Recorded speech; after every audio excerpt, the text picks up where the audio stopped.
Well, we had ourselves a breakaway, Brian, but ultimately it was all going to come down to the approach. We had some bumps and bruises. Quintana unfortunately found himself on the deck. There was a few others as well around him that were also troubled, including Frank van den Broek. But the breaker entirely was the circuit which characterises this fabulous day, and it bites, Brian. Yeah, with 5 riders. We had Anderson at the front here for Uno X, Okamika, Harrison Wood, Georg Steinhauser and Jimmy Janssens in the breakaway for the first lap, but they dropped 3 of them, which left Anderson and Steinhauser at the front. Well, yeah, whittling down process. We had so many rolls of the dice here. In fact, Tadej Pogačar was giving out Smarties, it seems. Marc Soler was allowed to have a go a little bit later on. Felix Grosshartner likewise. But ultimately, it was going to come down to who was going to be left at the end when the final lap, indeed perhaps the penultimate lap, when the attack started to rain down. And that was the battle plan, Brian, not to wait until the very last. It got selective early.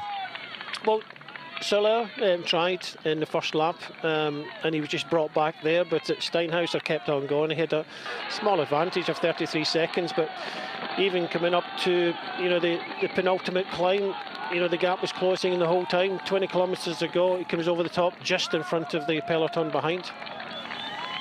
20 remaining with percentages matching that as well, and yet more touches of wheels, frenetic pace, and in fact not much space for the crowds here mobbing the side of the road, proving that you need luck as well as fortitude and maybe just a bit of flair, and Thomas de Gent's got plenty of that, Brian. Yeah, 5 stage wins in the history of this race. This is his last stage of the Volta A Catalunya. He was caught just with about 600 metres to go before the top of the hill the last time. Stephen Williams decided that it was a game that he wanted to play from 5 kilometres out.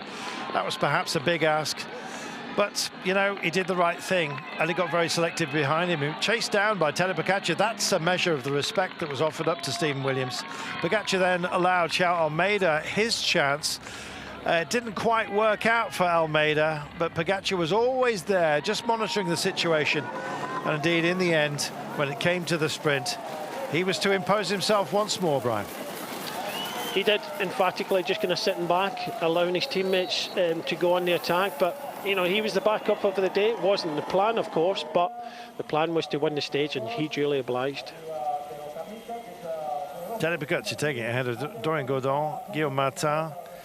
Steve Williams finishing in 4th place after a great race. Conrad Higuita, Gonzalez, Tiberi, Vlasov and Pauls.